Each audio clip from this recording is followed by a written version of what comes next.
या जिसे हम हड़प्पा कालीन सभ्यता, हड़प्पा सभ्यता के नाम से जानते हैं। हम यहाँ पर बहुत सारी चीज़ों के बारे में डिस्कस करेंगे कि सिंधु घाटी सभ्यता जिसकी खोज 1921 में हड़प्पा नामक शहर से मानी जाती है।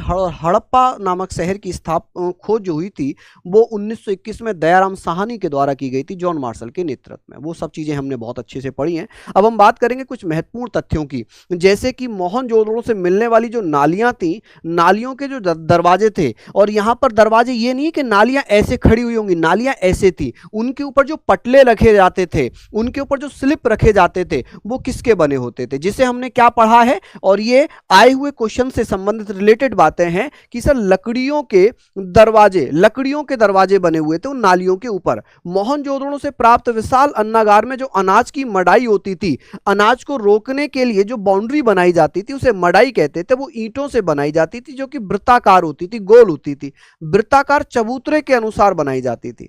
या ऐसे कह सकते हैं कि अनाज को रोकने के लिए विशाल अन्नागार में चारों तरफ से एक बाउंड्री टाइप बनाई जाती थी, गोलाकार में, वृत्ताकार में, जो ईंटों से बनी होती थी।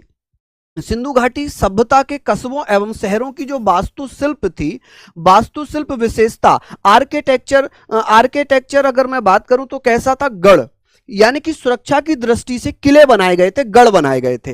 ठीक, और ये गढ़ जो थे सिंधु घाटी सभ्यता में जितने भी स्थल मिले हैं उन्हें दो भागों में बांटा गया, निचले और ऊपरी। लेकिन एकमात्र ऐसा स्थल है धोलावीरा जिसे तीन भागों में बांटा गया। जो धौलावीरा है उसे तीन भागों में बांटा गया है, मैं बताऊंगा अभी उस पर भी। ठीक है, सिंधु घाटी सभ्यता के कस्बे शहरों की जो वास्तुशिल्प विशेषता है वो गढ़ यानी कि किले बनाए गए थे।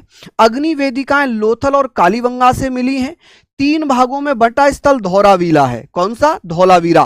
सभ्यता का ऐसा कौन सा स्थल है जिसे तीन भागों में बांटा गया है? धौलावीरा एकमात्र स्थल है। बाकी सभी को दो भागों में, निचला और ऊपरी, निचला और ऊपरी, इसे दो भागों में तीन भागों में, निचला, ऊपरी और मध्य।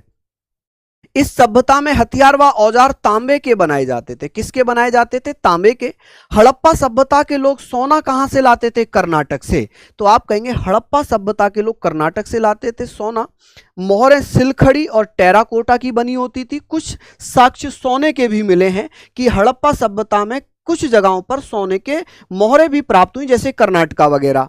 मोहनजोदड़ो में नृत्य करती महिला की मूर्ति मिली है जिसे दिरवी मोम विधि द्वारा बनाया गया। किसके द्वारा? दिरवी मोम विधि, जिसे लॉस्ट वैक्स मेथड कहते हैं, जो कि तांबे और टिन की बनी थी। एक धातु होती है कांस्य, जिसको तांबा और टिन पिघलाकर मिक्स करके बनाया जाता है। इस विधि में तांबे और टिन को मिश्रित रूप से पिघलाया जाता था, जिससे कांस्य बनाया जाता था। तो ये किसकी बनी हुई थी? कांस्य की। आप कहेंगे सर ये कांस्य की बनी हुई मूर्ति थी। चलिए हम यहां पर बात कर लेते हैं। हम बात कर रहे हैं कि सर काल निर्धारण सिंधु घाटी सभ्यता का कैसे पता चला कि 2550 से लेकर 1750 तक होगा बीसी। तो ये C14 जिसे रेडियो कार्बन डेटिंग, या हम ये कह सकते हैं कि सर C14 रेडियो कार्बन पद्धति के माध्यम से इसका पता चला। और सिंधु घाटी सभ्यता का जो काल निर्धारण है वो 2500 से लेकर 1750 बीसी तक है। हालांकि कहीं कहीं 2350 से लेकर 1750 बीसी भी दिया हुआ है।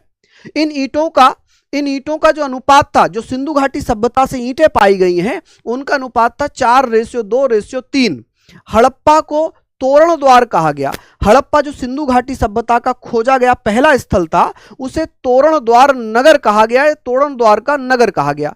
स्टुअर्ट पिगट ने हड़प्पा और मोहनजोदड़ो को एक विशाल साम्राज्य की जुड़वा राजधानी कहा। ऐसा कौन सा इतिहासकार था जिसने मोहनजोदड़ो हड़प्पा को एक विशाल साम्राज्य की जुड़वा राजधानी कहा? हड़प्पा को दो टीलों में, पूर्वी टीले को नगर टीला कहा गया एवं पश्चिमी टीले को दुर्ग टीला कहा गया। कि सर हड़प्पा टीलों, जो हड़प्पा के दो टीले थे ना, उन दो टीलों में जो पूर्वी टीला था उसे नगर टीला कहा गया और पश्चिमी टीले को दुर्ग टीला कहा गया। मोहनजोदड़ो से विशाल स्नानागार प्राप्त हुआ है। मोहनजोदड़ो से नटराज की प्रतिमा मिली, और नटराज जो नाम दिया था ये जॉन मार्शल के द्वारा दिया गया। कि सर मोहनजोदड़ो से जो नटराज की प्रतिमा मिली है उन्हें नाम क्या दिया गया? आप कहेंगे जो नटराज नाम दिया था वो जॉन मार्शल ने दिया था। मोहनजोदड़ो से पशुपतिनाथ यानी कि शिवजी की एक मूर्ति मिली। अच्छा क्वेश्चन बनेगा कि सर शिवजी की मूर्ति कहां से प्राप्त हुई? मोहनजोदड़ो से। विशाल स्नानागार कहां से मिला? मोहनजोदड़ो से। ठीक है, विशाल अन्नागार कहां से मिला? मोहनजोदड़ो से। चलिए, तो ये इंपॉर्टेंट चीजें थी और मैं विश्वास दिलाता हूं कि अगर आप लोग इनका रिवीजन कर लेंगे ना तो ये आपके लिए बहुत बहुत ज्यादा फायदेमंद साबित होंगी, रामबाण साबित होंगी। ठीक।